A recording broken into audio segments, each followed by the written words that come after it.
ఓం కృష్ణం కమలపత్రాక్షం పుణ్యశ్రవణకీర్తనం వాసుదేవం జగద్యోనిం నౌమి నారాయణం హరిం.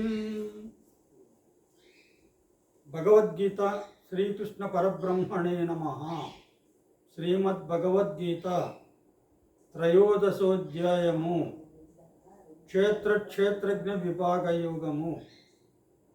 అర్జునుడు అడుగుతాడు, క్షేత్రం అంటే ఏమిటి, క్షేత్రజ్ఞుడు అంటే ఎవరు అని.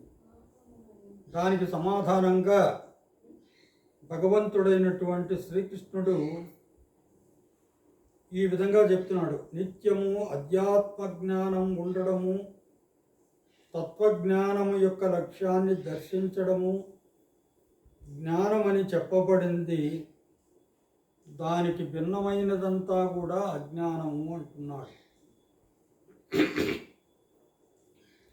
జ్ఞేయం యత్తత్ ప్రవక్ష్యామి యజ్ఞాత్వామృతమశ్నుతే అనాదిమత్ పరం బ్రహ్మ నసత్తన్నసదుచ్యతే. యత్ జ్ఞేయం అంటే తెలుసుకోవాల్సిందేదో, యజ్ఞాత్వా దేనిని తెలుసుకొని, అమృతమశ్నుతే అమృతత్వాన్ని పొందుతారో, తత్ ప్రవక్ష్యామి దానిని గూర్చి చెబుతాను అంటున్నాడు. అంటే దేనిని తెలుసుకోవడం వల్ల జీవుడు అమృతత్వాన్ని పొందుతాడో ఆ జ్ఞేయ వస్తువును గూర్చి చెబుతాను అంటూ ఉన్నాడు. అనాదిమత్ పరం బ్రహ్మ, అనాదిమత్ అంటున్నాడు. అది ఆది లేనటువంటిది, పరబ్రహ్మము. దాని తర్వాత న సత్ న అసత్ అన్నమాట. అది సత్తు కాదు, అసత్తు కాదు, ఉండేది కాదు, ఉండంది కాదు అని చెప్పడం అన్నమాట.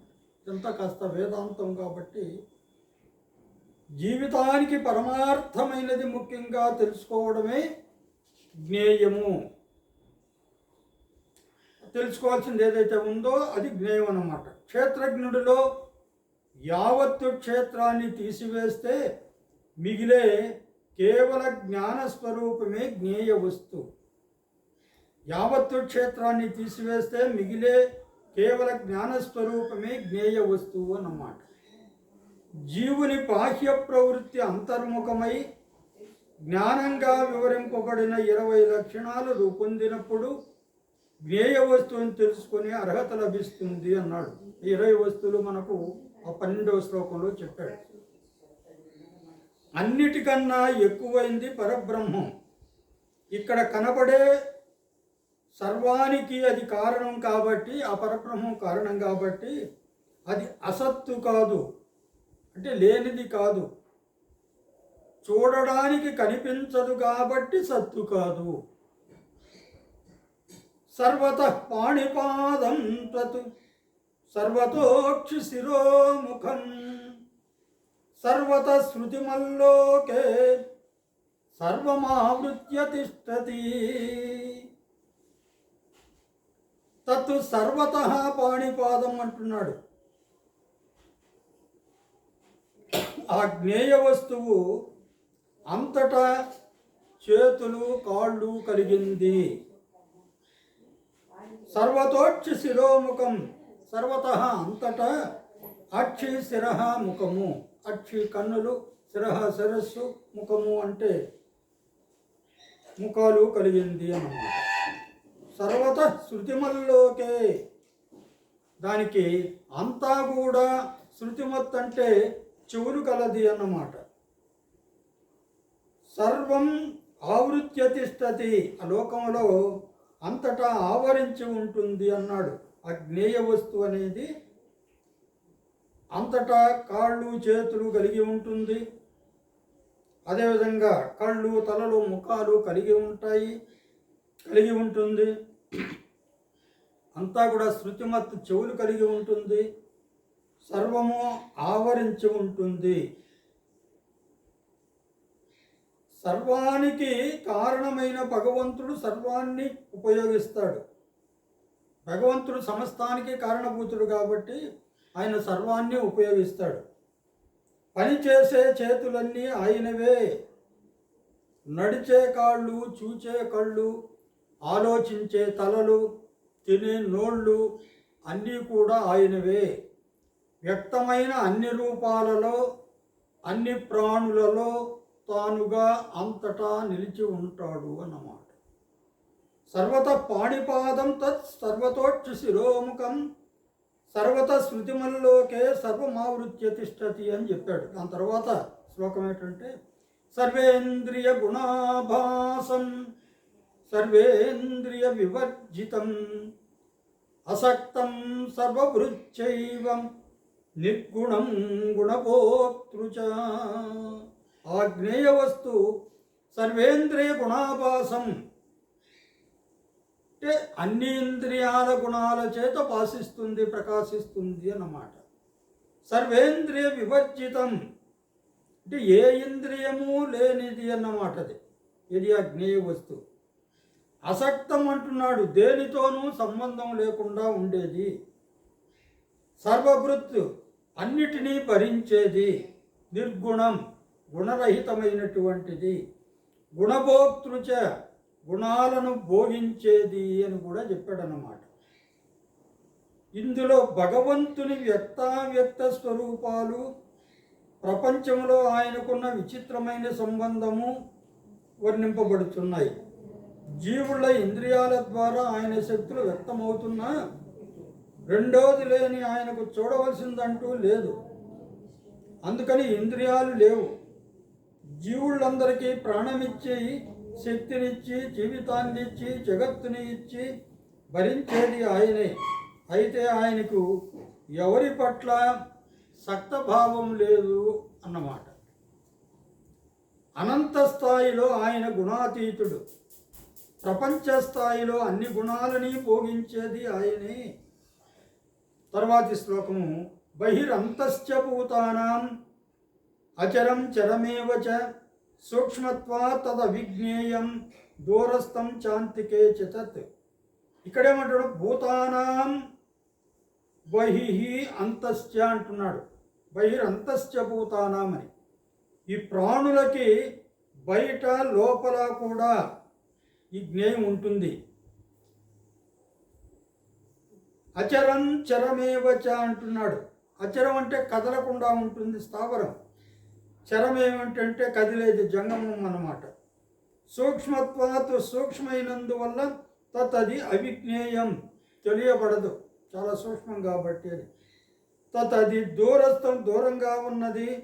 అంతికేచ దగ్గరగా కూడా ఉంటుంది అంటున్నాడు. అనంతమైన పరబ్రహ్మకి శాంతులైన జీవుళ్ళకి సంబంధం ఎలాంటిదో ఈ శ్లోకం వివరిస్తుంది అన్నమాట. పరబ్రహ్మ అనంతమైన వాడు, జీవుళ్ళు అంతం కలిగిన వాళ్ళు. వాళ్ళకిద్దరికీ సంబంధం ఎలాంటిదో ఈ శ్లోకం చెప్తుంది అంటున్నాడు. దేశకాల పరిధిలో వర్తించే మానవ మేధస్సు ప్రపంచంలోని సర్వ విషయాలని విచక్షణ చేసి తెలుసుకుంటుంది.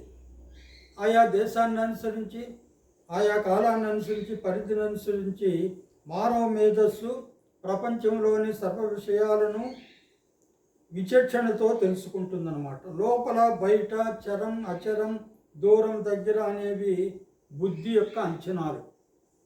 అనంతమైన ఆత్మ బుద్ధికి అతీతమైంది. ఈ అనంతమైనటువంటి ఆత్మ బుద్ధికి అతీతమైంది. బుద్ధి వెనకాల ఉండి దానికి చోదనాన్ని ఇస్తుందన్నమాట. ఇది ఈ ఆత్మ ఆ బుద్ధికి వెనకాలండి బుద్ధికి చోదకత్వాన్ని కలుగు చేస్తుంది. అందుచేత బుద్ధి యొక్క అంచనాలను తారుమారు చేస్తుంది. దాని విచక్షణకి ఆత్మలో తావు లేదు అంటున్నాడు. బహిః అంతః సర్వవ్యాప్తమైన పరమాత్మ జీవుళ్లలోనూ బాహ్యములోనూ సర్వత్రా ఉంటాడు. జీవుళ్లలోని చైతన్యం బాహ్యంలో ప్రసరించినంత మేరకే ప్రపంచం కనబడుతుంది. చరం అచరం అంటే కదిలేది, కదలింది, తినే ప్రాణి, తినబడే జడ విషయాలు. దూరస్థం అంతికే అంతటా ఉన్నది, ఎంత దూరం పోయినా ఇంకా దూరంగా కనబడుతూనే ఉంటుంది. లోపలి ఆత్మగా అతి దగ్గరగా ఉన్న బహిర్ముఖులు ఎంత వెతికినా కనబడదు, అంతర్ముఖులకి సర్వత్రా కనబడుతుంది అని. దాని తర్వాత అవిభక్తం చ భూతేషు విభక్తమివ చ స్థితం భూతభర్తృ చ తద్జ్ఞేయం గ్రసిష్ణు ప్రభవిష్ణు చ అని. అవిభక్తం చ భూతేషు విభక్తమివ చ స్థితం భూతభర్తృ చ తద్జ్ఞేయం. తత్ అంటే అది, అవిభక్తం అంటున్నాడు విభాగం లేనటువంటిది, భూతేషు ప్రాణులలో విభక్తమివ విభాగం కలదానిలాగా ఉండేది, స్థితం అంటే ఉన్నది అని. భూత భర్తృచ తజ్ఞేయం అంటున్నాడు, భూత ప్రాణులను భరించేది, గ్రసిష్ణు సంహారం చేసేది, ప్రభవిష్ణు అంటే సృష్టి చేసేది, అన్నీ కూడా మరి తెలియవలసింది అని. జ్యోతిషామపి తజ్జ్యోతి తమసః పరముచ్యతే జ్ఞానం జ్ఞేయం జ్ఞానగమ్యం హృది సర్వస్య విస్థితం. మరి ఆ జ్ఞేయం అనేది వెలుగులకు వెలుగు అన్నమాట. తమస్సు కంటే కూడా అధిక దూరంగా చెప్పబడుతుంది అని. అదే జ్ఞానము, జ్ఞేయము, జ్ఞానగమ్యము అనే త్రిపుటి అంటారన్నమాట. జ్ఞానము, జ్ఞేయము, జ్ఞానగమ్యము అనేది 3 పుటలు కలిగింది. దానికి త్రిపుటి అనే పేరు. అందరి హృదయాలలో సిద్ధించి ఉన్నది. కాస్త వ్యాఖ్యానం చదువుకుంటే, సూర్య చంద్ర తారకులు, అగ్ని, విద్యుత్తు అనే 5 జ్యోతులు సహజమైనవి. సూర్యుడు, చంద్రుడు, తారకుల నక్షత్రాలు, అగ్ని, విద్యుత్తు అంటే మెరుపు, ఇవి జ్యోతులు అన్నమాట. సహజమైనటువంటి జ్యోతులు లోకంలోని అన్ని వస్తువుల్ని వెలిగించి చూపుతాయి. ఆ వెలుగులు ఉన్నాయని ఆత్మజ్యోతి చెబితే తప్ప వాటి ప్రయోజనం లేదు. అందుకని ఆత్మ వెలుగులకి వెలుగు అన్నమాట.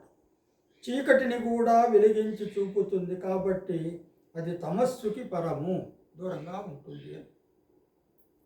జ్ఞానం, జ్ఞేయం, జ్ఞానగమ్యం జీవితం అనుభవాల ద్వారా బాహ్య వస్తువుల్ని జ్ఞానేంద్రియాల ద్వారా తెలుసుకొని వాటి జ్ఞానాన్ని పొందటమే జీవితం. విషయ వస్తువులు జ్ఞేయం, జ్ఞానేంద్రియాల ద్వారా పొందబడతాయి కాబట్టి జ్ఞానగమ్యం, మనిషికి కలిగేది జ్ఞానం. ఈ 3 పరమాత్మే. అంటే జ్ఞానగమ్యము, జ్ఞానము, ఇవి జ్ఞేయము, ఇవన్నీ కూడా పరమాత్మేను అన్నమాట. కలగంటున్నప్పుడు కల ప్రపంచంలోని వస్తువులు, కలని చూచేవాడి ఇంద్రియాలు, అతడికి వచ్చే జ్ఞానము 3 మేలుకున్నవాని మనస్సే. అలాగే త్రిపుటి కూడా పరమాత్మే. అంటే జ్ఞానం, జ్ఞేయం, దాని తర్వాత జ్ఞానగమ్యం అనేది త్రిపుటి కదా, అది కూడా పరమాత్మే అన్నమాట. ఇది ప్రాణులందరి హృదయాలలో ఉండబట్టే ప్రాణంతో తొణికిసలాడుతున్నారు. ఇంకా హృదయం ఏమిటంటే యావత్తు శరీరానికి ముఖ్యమైనటువంటి భాగం. శరీరాన్ని నిలబెట్టడానికి గుండె అవసరమైనట్లే ఆ గుండెకి కుడి ప్రక్కన ఉండే ఆధ్యాత్మిక హృదయం కూడా అంత ముఖ్యమైనది. ఆత్మస్థానం అంటే అదే. ఈ విధంగా ఇతి క్షేత్రం తథా జ్ఞానం జ్ఞేయం చోక్తం సమాసతః. ఏమంటున్నాడు కృష్ణ పరమాత్మ అంటే, ఈ విధంగా క్షేత్రం, అజ్ఞానము, జ్ఞేయము, ఈ 3 సమాసతః అంటే సంక్షిప్తంగా చెప్పాను. మద్భక్త ఏతద్విజ్ఞాయ, నా భక్తుడైన వాడు ఇదంతా కూడా తెలుసుకొని మద్భావాయోపపద్యతే అంటున్నాడు. నా తత్వాన్ని, ఆయన తత్వం పరమాత్మ యొక్క తత్వం అంటే మోక్షం అన్నమాట. ఆ మోక్షతత్వాన్ని పొందుతాడు. క్షేత్రం, జ్ఞానం, జ్ఞేయం సంగ్రహంగా చెప్పబడ్డాయి. నా భక్తుడు దీనిని తెలుసుకొని మోక్షాన్ని పొందుతాడు అని చెప్తున్నాడు. క్షేత్రం అంటే దర్శింపబడేది, జ్ఞానం అంటే ఆత్మను తెలుసుకోవడానికి పనికొచ్చేటటువంటి జ్ఞానం, జ్ఞేయం అంటే తెలుసుకోబడవలసినటువంటి ఆత్మ. ఈ 3 వివరించబడ్డాయి. ఇక మిగిలిందేమిటి అనుకోవడమే అనేది ఇంకా మిగతా వాటిని గురించి తర్వాత చెప్పుకుందాం. హరి ఓం తత్సత్.